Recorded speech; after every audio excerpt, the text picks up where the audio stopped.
সবাইকে শুভেচ্ছা জানিয়ে শুরু করছি নিউজ 24 চট্টগ্রাম স্টুডিও থেকে আমাদের নিয়মিত আয়োজন চট্টগ্রাম প্রতিদিন অনুষ্ঠান। আজকে বাজেট ঘোষণা করা হচ্ছে, করোনাকালে দ্বিতীয় বাজেট।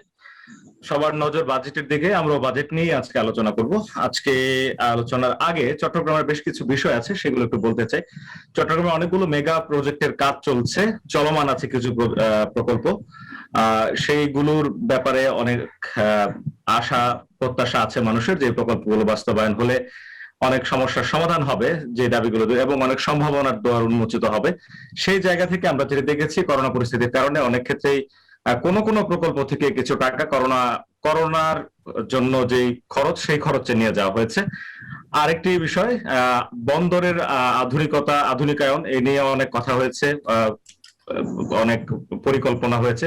সবশেষ যেটি বে টার্মিনাল, সেটি বাস্তবায়নের পথে, সেটির জমির অধিগ্রহণ চলছে। আমরা যেটি দেখেছি যে সেটির পরামর্শ নিয়োগ করা হবে, আমাদেরকে যেটি বলা হয়েছে। এটি একটি। আরেকটি হচ্ছে চট্টগ্রামের অন্য ব্যবসা বাণিজ্য যেগুলো আছে সেগুলো নিয়েও অনেক মতামত কিন্তু এর মধ্যে আমরা পেয়েছি। অনেক দাবি দেওয়া ব্যবসায়ীদের এই বাজেটকে কেন্দ্র করে অনেক আশা প্রত্যাশার কথা আমাদেরকে শুনিয়েছেন। একটি প্রতিবেদন দেখবো, আমাদের হাতে একটি প্রতিবেদন আছে। এই সময়টিতে, গত এই চলতি অর্থ বছরে করোনাকালীন সময়ে কাস্টমসের মাধ্যমে রাজস্ব কি পরিমাণ আদায় হয়েছে, তার হাল হকিকত কি, সেটা একটু জানবো। সহকর্মী নয়ন বড়ুয়া একটি প্রতিবেদন আছে, সেটি দেখে নিচ্ছি। সমুদ্রপথে দেশের আমদানি রপ্তানির 93% চট্টগ্রাম বন্দর দিয়ে হলেও চলতি 2020-21 অর্থ বছরে রাজস্ব আদায়ে লক্ষ্যমাত্রার চেয়ে ঘাটতিতে চট্টগ্রাম কাস্টমস। করোনার কারণে উচ্চ শুল্কের পণ্য আমদানি কমে যাওয়ায় এবারের লক্ষ্যমাত্রা অর্জনে ঘাটতি থাকবে বললেন কাস্টমসের এই কর্মকর্তা। মে পর্যন্ত আমাদের আদায়ের পরিমাণ হচ্ছে 44,756 কোটি টাকা।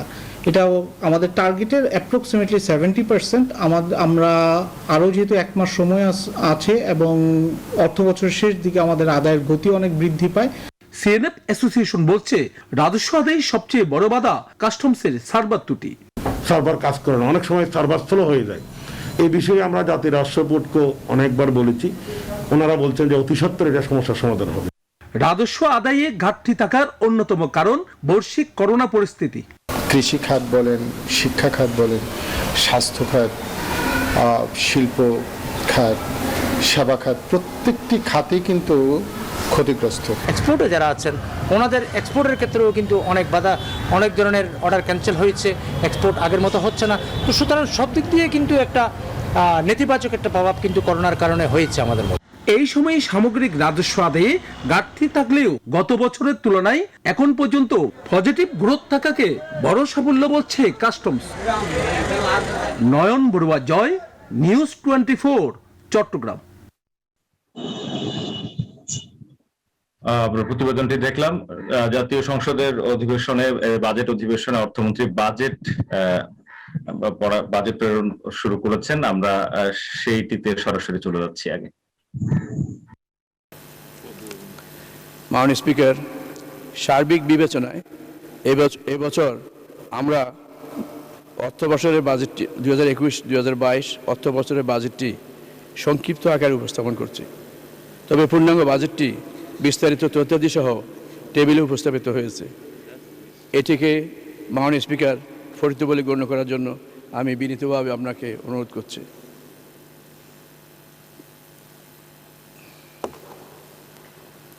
মাননীয় স্পিকার, এই পর্যায়ে দ্বিতীয় থেকে পঞ্চম অধ্যায়সমূহ অডিওভিজুয়াল পদ্ধতিতে উপস্থাপিত হবে।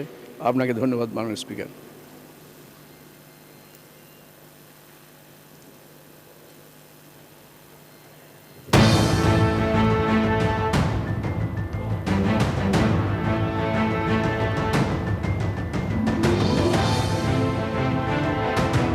দ্বিতীয় অধ্যায়, মুজিব জন্ম শতবার্ষিকী ও স্বাধীনতার সুবর্ণ জয়ন্তীতে অর্থনীতির এলাকায় বাংলাদেশের অবস্থান।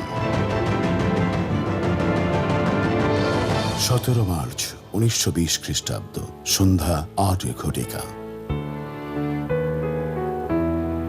দিকে দিকে শোনা যাচ্ছিল আজানের ধ্বনি, মধুমতি নদীর ঢেউ, পাখির কলকাকলি আর বসন্তের গান। ঠিক তখনই গোপালগঞ্জের গ্রাম টুঙ্গিপাড়ায় বাবা শেখ লুৎফর রহমান ও মা শেখ সায়রা বেগমের কোল জুড়ে আর্ত মানবতার মুক্তির দূত হিসেবে আবির্ভূত হয়েছিলেন বাংলার সহস্র বর্ষের সাধনার নাম শেখ মুজিবুর রহমান। শৈশবে তিনি পরিচিত হয়েছিলেন সকলের প্রিয় খোকা হিসেবে। জাতির শানিত শিরায় অকুতভয় সাহস ছড়িয়ে কোটি কোটি মানুষের ইচ্ছার অনিন্দ কুসুম ফুটিয়ে তুলেছিলেন তিনি। বাঙালি জাতি তারই আহ্বানে ঝাঁপিয়ে পড়েছিল স্বাধীনতা সংগ্রামে, সৃষ্টি করেছিল বিজয়ের ইতিহাস। ছাত্র অধিকার আন্দোলন, সাধারণ মানুষের মৌলিক অধিকারের সংগ্রাম, ভাষা আন্দোলন, 6 দফা, 69-এর গণ অভ্যুত্থান, 70-এর সাধারণ নির্বাচন এবং 71-এর স্বাধীনতা যুদ্ধে নেতৃত্ব দেওয়ার পথে তিনি বরণ করেন 4682 দিন কারাবাস সহ অবর্ণনীয় জুলুম নির্যাতন।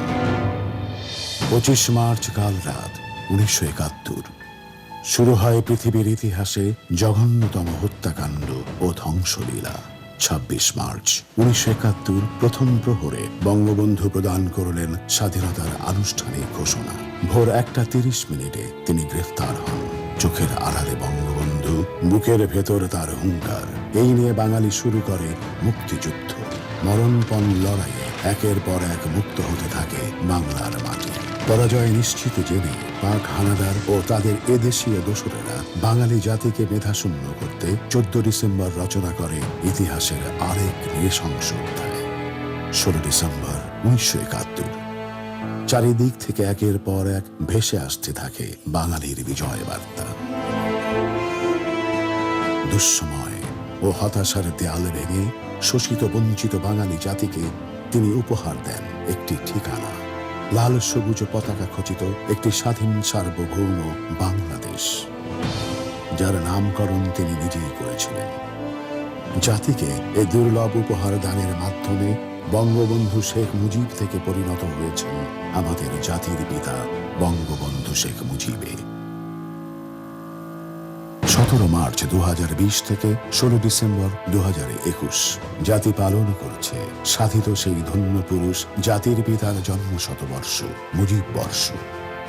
26 মার্চ 2021 বাংলাদেশ পার করল তার স্বাধীনতার গৌরবময় 50 বছর। দেশে বিদেশে পালিত হচ্ছে আমাদের গৌরবোজ্জ্বল স্বাধীনতার সুবর্ণ জয়ন্তী।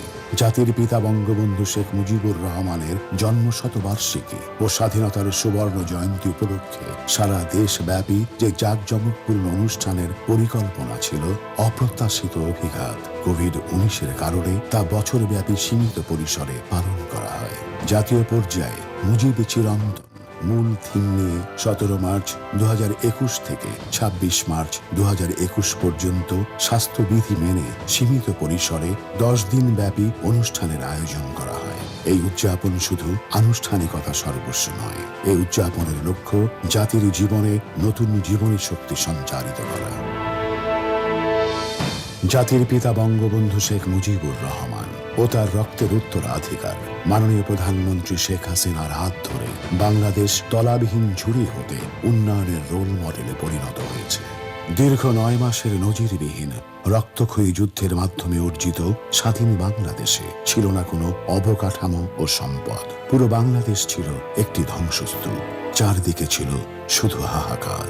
বাংলাদেশ ছিল দক্ষিণ এশিয়ার সবচেয়ে দরিদ্র দেশ, ভারত ও পাকিস্তানের চেয়ে দরিদ্র তো বটেই।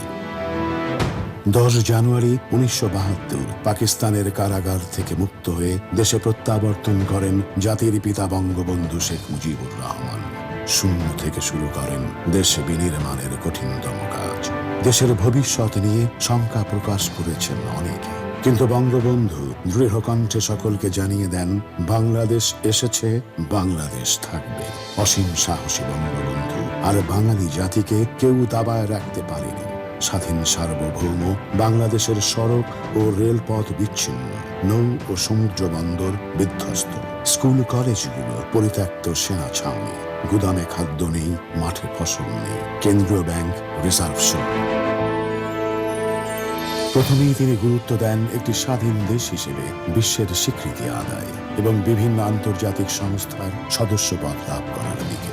শূন্য ক্যানভাসে নিপুণ শিল্পীর মতো তিনি বুনলেন উন্নয়নের নকশিকাঁথা। তার হাত ধরে যে অর্জনের বাংলাদেশে, সেগুলো হচ্ছে সংবিধান প্রণয়ন, শিল্প কারখানা জাতীয়করণ, পরিকল্পনা কমিশন, কৃষি গবেষণা কাউন্সিল, বিশ্ববিদ্যালয় মঞ্জুরি কমিশন, বাংলাদেশ ব্যাংক অর্ডার 1972 ও তার আওতায় 6টি ব্যাংক জাতীয়করণ, বাংলাদেশ পরমাণু শক্তি commission, Bangladesh council of scientific and industrial research BCSIR, এইসব অপরিহার্য প্রতিষ্ঠান একে একে প্রতিষ্ঠিত হল।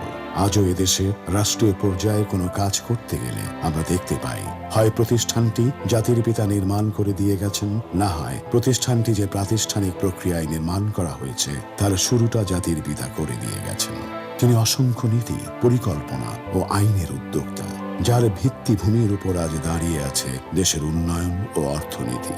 সোনার বাংলা গঠনের মজবুত ভিত বঙ্গবন্ধুর হাতেই তৈরি। প্রথম পঞ্চবার্ষিকী পরিকল্পনা প্রণয়নের দ্বিতীয় বছরে অর্থাৎ 1974-75 সালে 5.5% লক্ষ্যমাত্রার বিপরীতে দেশের ইতিহাসের সর্বোচ্চ 9.59% জিডিপি প্রবৃদ্ধি অর্জিত হয়েছিল।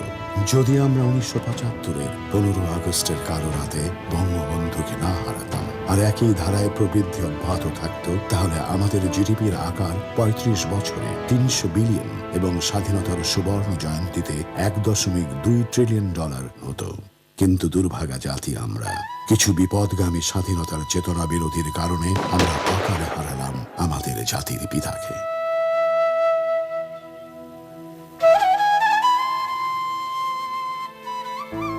1975-এর 15 আগস্টের পর দেশ ও দেশের অর্থনীতি নিমজ্জিত হয় এক গভীর অন্ধকারে। থেমে যায় জাতির পিতার সুখী সমৃদ্ধ সোনার বাংলা বিনির্মাণ।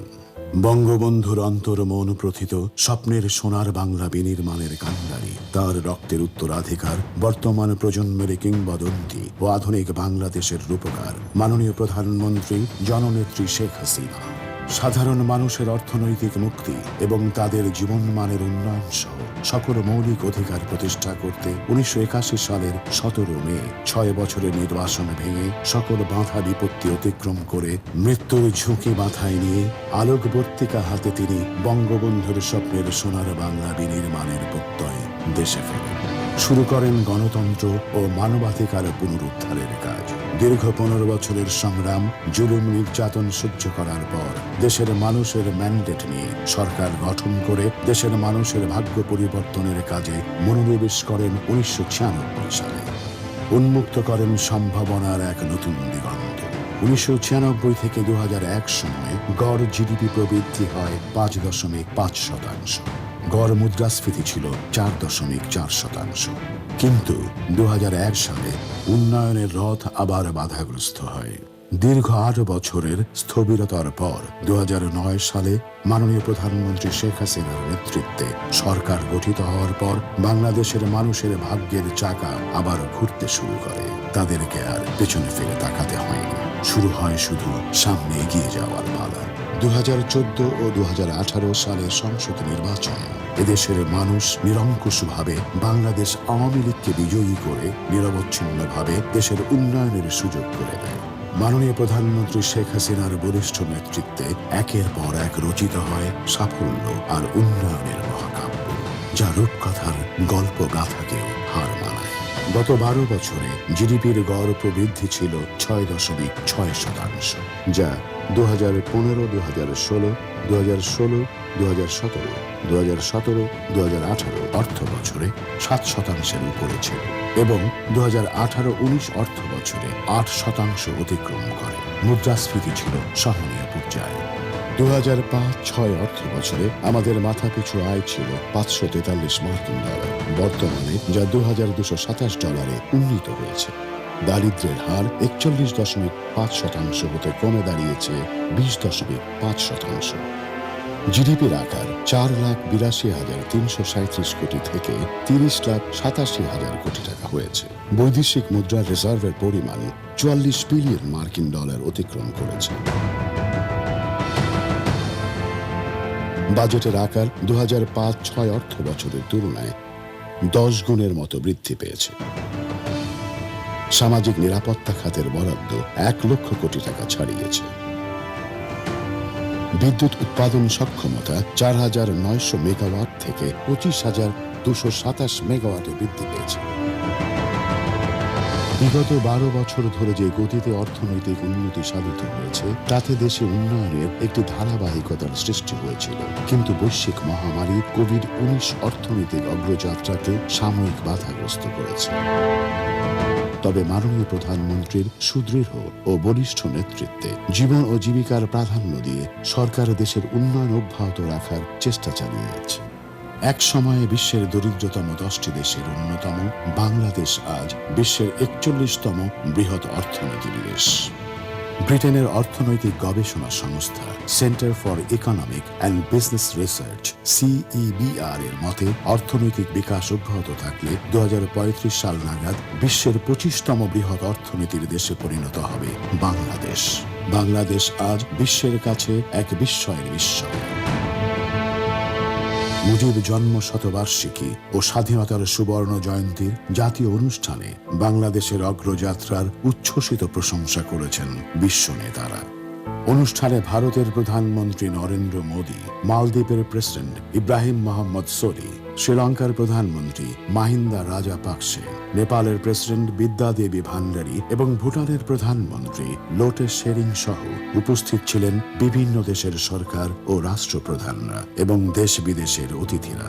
এছাড়া জাতিসংঘ মহাসচিব আন্তোনিও গুতেরেস, যুক্তরাষ্ট্রের প্রেসিডেন্ট জো বাইডেন, রুশ প্রেসিডেন্ট ভ্লাদিমির পুতিন, যুক্তরাজ্যের প্রধানমন্ত্রী বরিস জনসন, চীনের প্রেসিডেন্ট শি জিনপিং, কানাডার প্রধানমন্ত্রী জাস্টিন ট্রুডো, কম্বোডিয়ার প্রধানমন্ত্রী হুন সেন, পাকিস্তানের প্রধানমন্ত্রী ইমরান খান, ভারতের কংগ্রেস সভানেত্রী সোনিয়া গান্ধী, OICর secretary general doctor Yousef Ahmed Al Othaimeen, জাপানের প্রধানমন্ত্রী ইউশিহিদে সুগা, দক্ষিণ কোরিয়ার প্রধানমন্ত্রী চুং সু কোয়েন, ব্রিটেনের রানী দ্বিতীয় এলিজাবেথ এবং জর্ডানের বাদশাহ আবদুল্লাহ আল হুসাইন সহ অনেকে শুভেচ্ছা বার্তা প্রেরণ ও ভিডিও বার্তা উপস্থাপন করেন। গত অর্ধ শতাব্দীতে বিশেষ করে বঙ্গবন্ধুর 3.5 বছরের শাসনামল এবং মাননীয় প্রধানমন্ত্রী শেখ হাসিনার 17 বছরের দূরদর্শী নেতৃত্বের কারণে বাংলাদেশের অর্থনীতির আকার 270 গুণ বেড়েছে, আর মাথাপিছু জাতীয় আয় বেড়েছে 300 গুণ। বিশ্বের মানচিত্রে বাংলাদেশ অর্জন করেছে একটি সম্মানজনক স্থান। জাতির পিতার জন্ম শতবার্ষিকী ও স্বাধীনতার সুবর্ণ জয়ন্তীর এই মাহেন্দ্রক্ষণে আমরা দেশবাসী বিনম্র কৃতজ্ঞতা প্রকাশ করছি জাতির পিতা বঙ্গবন্ধু শেখ মুজিবুর রহমান ও মাননীয় প্রধানমন্ত্রী শেখ হাসিনার প্রতি।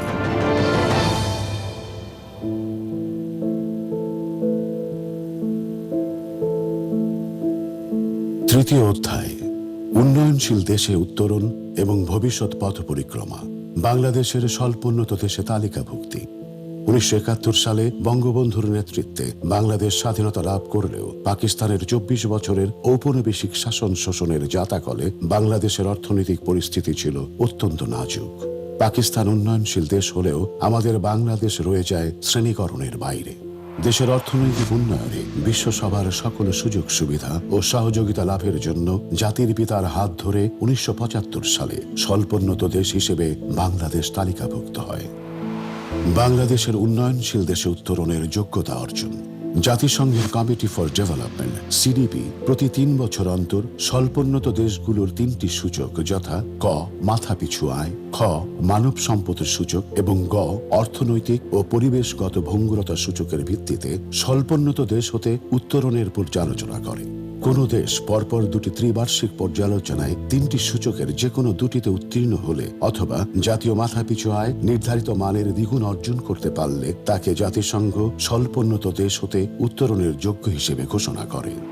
2021 সালের পর্যালোচনায় মাথাপিছু আয়ের মানদণ্ড ন্যূনতম $1,222 মার্কিন ডলারের বিপরীতে $1,827 মার্কিন ডলার, মানব সম্পদের সূচকে ন্যূনতম 66-র বিপরীতে 75.3 এবং অর্থনৈতিক ও পরিবেশগত ভঙ্গুরতা সূচকে সর্বোচ্চ 32-এর বিপরীতে 27.2 অর্জন করে সকল সূচকে উত্তীর্ণ হয়ে 26 ফেব্রুয়ারি 2021 তারিখে বাংলাদেশ স্বল্পোন্নত দেশ হতে উত্তরণে 5 বছরের প্রস্তুতিকাল সহ UNCDPর চূড়ান্ত সুপারিশ লাভ করেছে।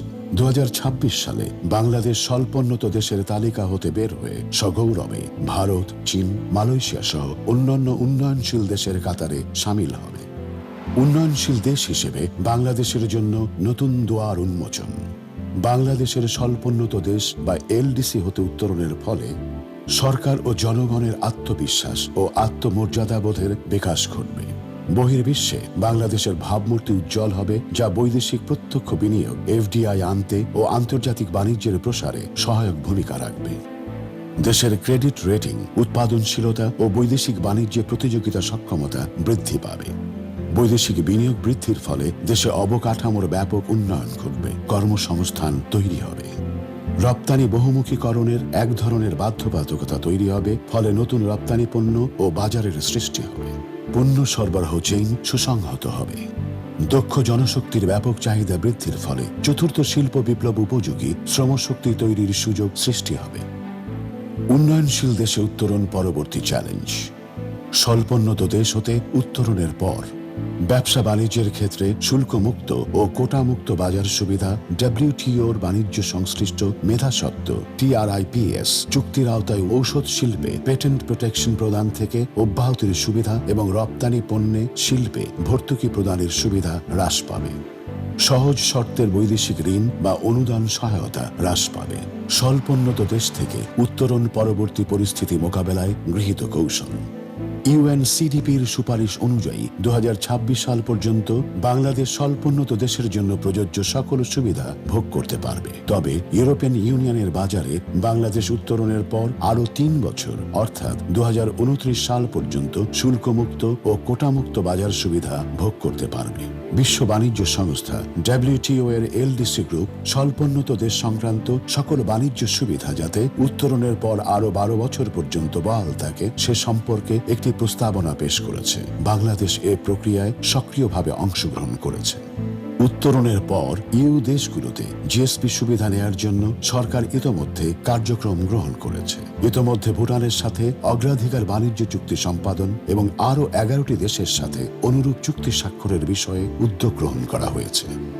দেশের ব্যবসা বাণিজ্যের সার্বিক প্রতিযোগিতা সক্ষমতা বৃদ্ধির লক্ষ্যে বহুমুখী পদক্ষেপ গ্রহণ করা হচ্ছে। বৈদেশিক সরাসরি বিনিয়োগ FDI বাড়ানোর জন্য সরকার ব্যবসা সহজীকরণ সূচক উন্নয়নের লক্ষ্যে কার্যকর পদক্ষেপ গ্রহণ করেছে।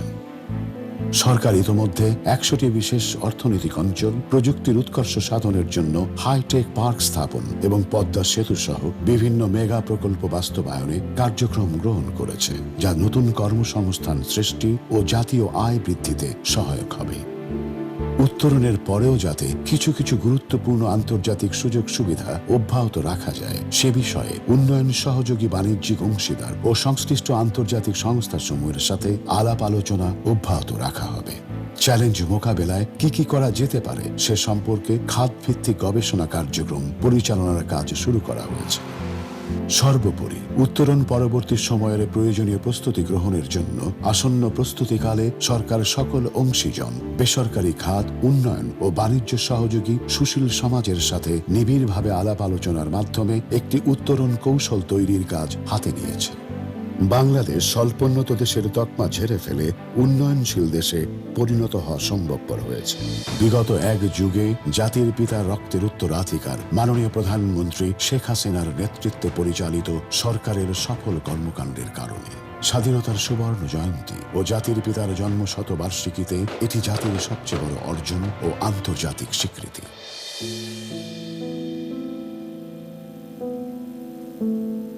চতুর্থ অধ্যায় কোভিড-19 পরিস্থিতি ও অর্থনৈতিক পুনরুদ্ধার কার্যক্রম। 2019 খ্রিস্টাব্দের শেষের দিকে শুরু হওয়া অপ্রত্যাশিত অভিঘাত কোভিড-19-এর প্রভাব ইতোমধ্যে বিশ্ব অর্থনীতিতে এক গভীর ক্ষতের সৃষ্টি করেছে। ধনী গরিব সব দেশেই এর প্রভাব পড়েছে, বাংলাদেশও ব্যতিক্রম নয়। 23 মে 2021 পর্যন্ত সারা বিশ্বে কোভিড-19 আক্রান্তের সংখ্যা 16,70,00,000 এবং প্রাণহানির সংখ্যা 34 লক্ষ ছাড়িয়েছে।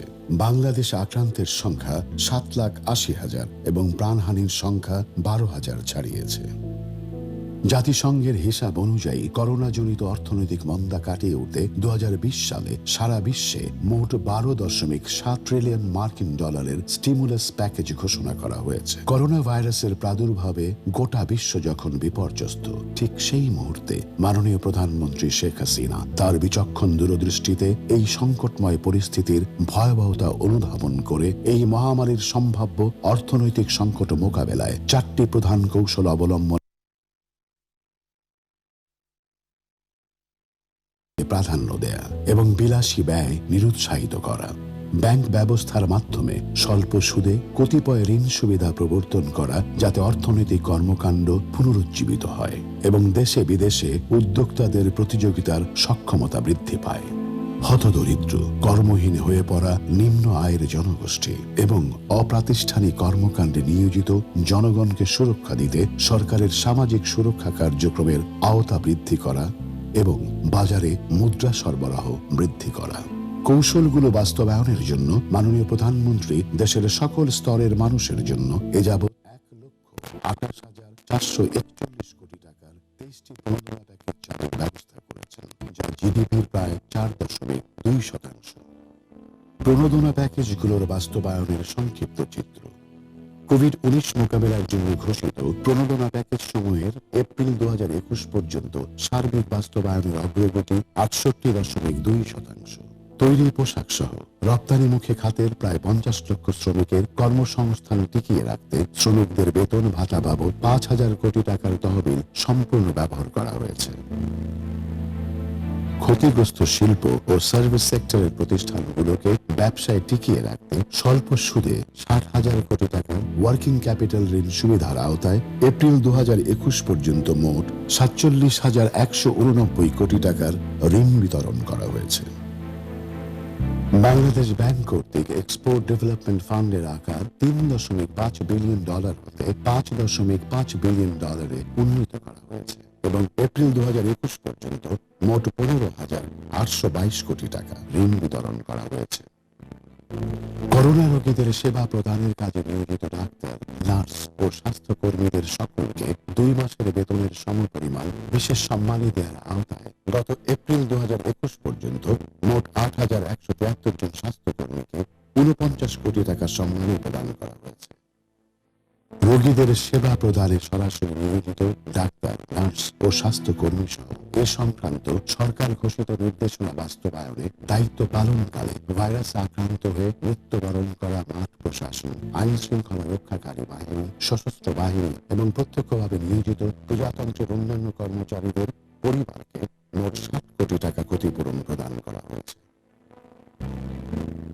কর্মহীন হয়ে পড়া দরিদ্র মানুষের জন্য মানবিক সহায়তা হিসেবে দেশব্যাপী মোট 4 লক্ষ মেট্রিক টন চাল ও 1 লক্ষ মেট্রিক টন গম বিনামূল্যে বিতরণ করা হয়েছে। পাশাপাশি নিম্ন আয়ের জনগোষ্ঠীর মাঝে মাত্র 10 টাকা কেজি দরে চাল বিক্রয় চলমান আছে। ভাইরাসজনিত কারণে কর্মহীনতা ও আয়ের সুযোগ হ্রাসের কবল থেকে দেশের অতি দরিদ্র জনগোষ্ঠীকে সুরক্ষা দিতে সারা দেশে নির্বাচিত 35 লক্ষ উপকারভোগী পরিবারের প্রত্যেককে 2,500 টাকা করে 2 বার এবং 1 লক্ষ পরিবারকে 5,000 টাকা করে অনুদান প্রদান করা হয়েছে। দেশের অতি দরিদ্র 112টি উপজেলায় বয়স্ক ভাতা কর্মসূচি, প্রতিবন্ধী ভাতা কর্মসূচি এবং বিধবা ও স্বামী নিগৃহীতা মহিলা ভাতা কর্মসূচির আওতা শতভাগে উন্নীত করা হয়েছে। গৃহহীনদের জন্য গৃহ নির্মাণ উদ্যোগের আওতায় 2,130 কোটি টাকার বিপরীতে 1,474 কোটি টাকা ব্যয়ে মোট 66,898টি গৃহ নির্মাণ সম্পন্ন হয়েছে। কৃষিকাজে যান্ত্রিকীকরণ, কৃষি ভর্তুকি ও কৃষি পুনঃ অর্থায়ন স্কিমের আওতায় 17,720 কোটি টাকার বিপরীতে মার্চ 2021 পর্যন্ত 7,796 কোটি টাকা ব্যয় করা হয়েছে।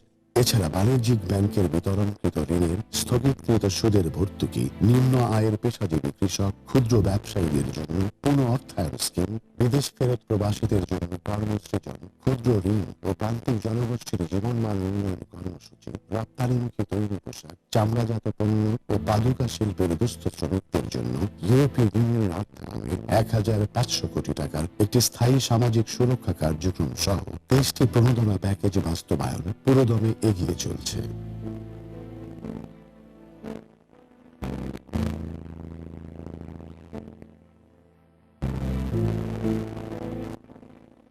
মাননীয় প্রধানমন্ত্রীর নেতৃত্বে গৃহীত সময়োপযোগী পদক্ষেপের স্বীকৃতি স্বরূপ সম্প্রতি কমনওয়েলথ মাননীয় প্রধানমন্ত্রীকে কোভিড-19 মহামারী মোকাবেলায় সফল শীর্ষ নারী নেত্রীদের অন্যতম হিসেবে আখ্যায়িত করেছে।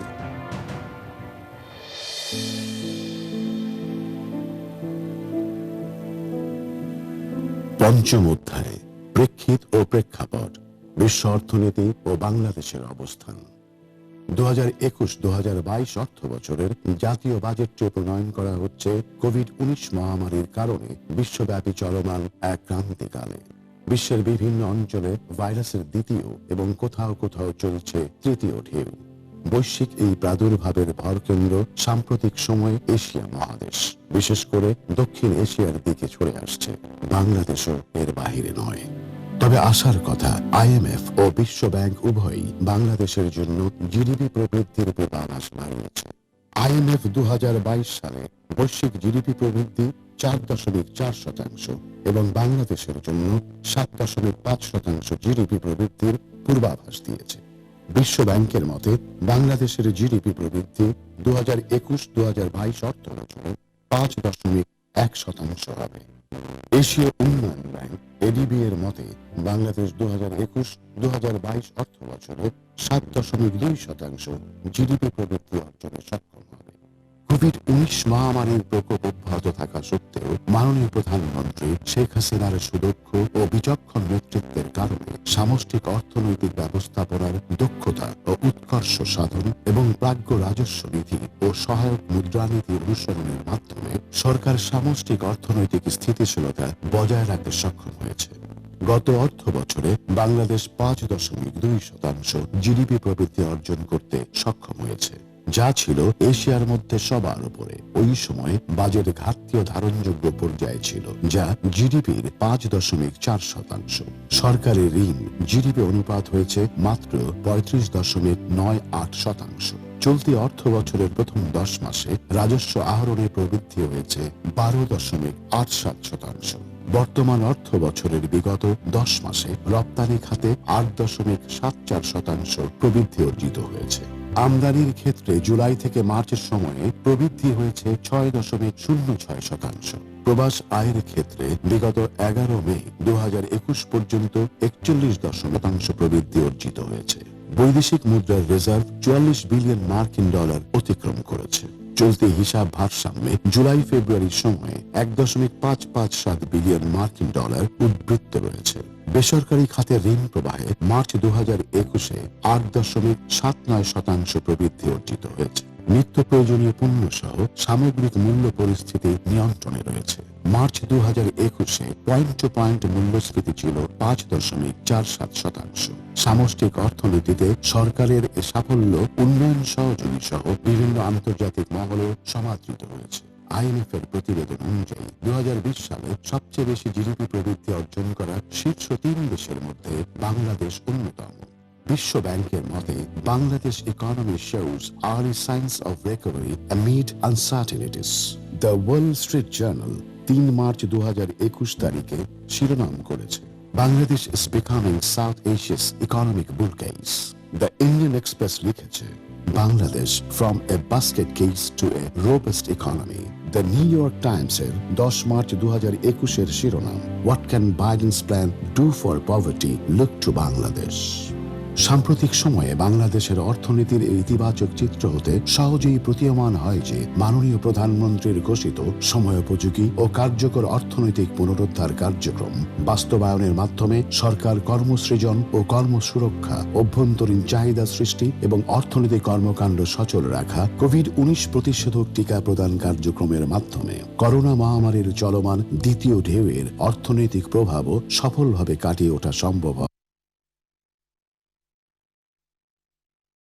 It's lots of opportunities and windows for moving forward. সে কারণে কোভিড-19 এর ফলে বিশ্ব অর্থনীতিতে সৃষ্ট ক্ষতের পাশাপাশি কিছু সুযোগও তৈরি হবে, যা গ্রহণে সরকার সর্বাত্মক সহযোগিতা প্রদান করবে। আমাদের অর্থনীতির প্রাণশক্তি হচ্ছে আমাদের দেশের মানুষ। সঙ্গত কারণেই কোভিড-19 এর প্রভাব বিবেচনায় এবারের বাজেটে প্রাধান্য পাবে দেশের মানুষের জীবন জীবিকা। দেশের সকল মানুষের জীবনমান উন্নয়নের মাধ্যমে মূলত অর্জিত হবে 2030, 2031, 2041 এবং 2100 এর কাঙ্ক্ষিত লক্ষ্যসমূহ।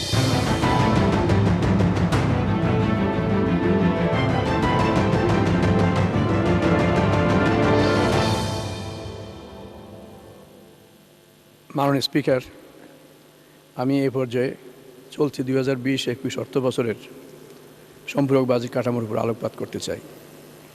মাননীয় স্পিকার, আমাদের অর্থনীতির উপর কোভিড-19 প্রভাব দীর্ঘতর হওয়ায় 2020-21 অর্থ বছরের বাজেটে কিছুটা সংশোধন ও সমন্বয় করতে হয়েছে। সংশোধিত রাজস্ব আয় 2020-2021 অর্থ বছরের মূল বাজেটে রাজস্ব সংগ্রহের লক্ষ্যমাত্রা ধার্য করা হয়েছিল 3,38,000 কোটি টাকা। অর্থ বছরের জুলাই-এপ্রিল সময়ে রাজস্ব আদায় পরিস্থিতি পর্যালোচনা করে সম্পূরক বাজেটে লক্ষ্যমাত্রা 3,51,532 কোটি টাকা নির্ধারণ করা হয়েছে। সংশোধিত ব্যয় চলতি অর্থ বছরের বাজেটে সর্বমোট সরকারি ব্যয় প্রাক্কলন করা হয়েছিল 5,68,000 কোটি টাকা।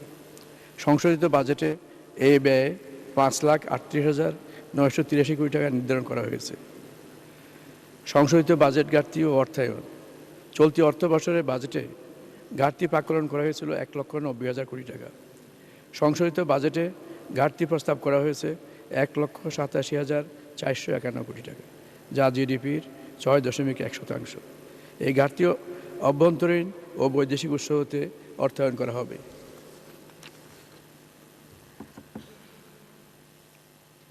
মাননীয় স্পিকার, আমি এখন 2021-2022 অর্থ বছরের প্রস্তাবিত বাজেট কাঠামোর উপর আলোচনা করব।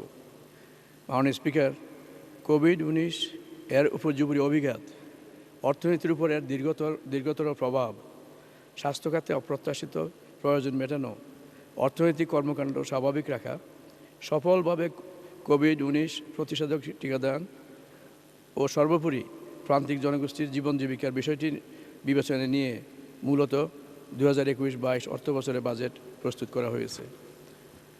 মাননীয় স্পিকার, প্রস্তাবিত রাজস্ব আয় আগামী 2021-22 অর্থ বছরে মোট রাজস্ব আয় প্রাক্কলন করা হয়েছে 3,89,000 কোটি টাকা।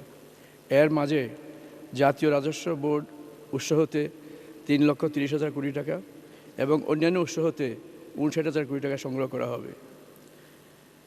মাননীয় স্পিকার, 2021-22 অর্থ বছরে আমাদের বাজেটের আকার প্রাক্কলন করা হয়েছে 6,03,681 কোটি টাকা, যা আমাদের জিডিপির 17.5%। পরিচালনা সহ অন্যান্য খাতে মোট 3,78,357 কোটি টাকা এবং বার্ষিক উন্নয়ন কর্মসূচিতে 2,25,324 কোটি টাকা 324 কোটি টাকা বরাদ্দের প্রস্তাব করছি। মাননীয় স্পিকার, বাজেট ঘাটতি ও অর্থায়ন প্রস্তাবিত বাজেটে ঘাটতির পরিমাণ দাঁড়াবে 2,14,681 কোটি টাকা, যা আমাদের জিডিপির 6.2%। এখানে উল্লেখ্য, এই হার গত বাজেটে ছিল 6.1%। অভ্যন্তরীণ ও বৈদেশিক উৎস হতে এই ঘাটতি মেটানো হবে। মাননীয় স্পিকার, এই পর্যায়ে অষ্টম থেকে একাদশ অধ্যায়সমূহ অডিও ভিজুয়াল পদ্ধতিতে উপস্থাপিত হবে। মাননীয় স্পিকার, আপনাকে ধন্যবাদ। মাননীয় সদস্যবৃন্দ, মহামান্য রাষ্ট্রপতি জনাব মোহাম্মদ আব্দুল হামিদ আজকের বাজেট অধিবেশন প্রেসিডেন্ট বক্স থেকে প্রত্যক্ষ করছেন।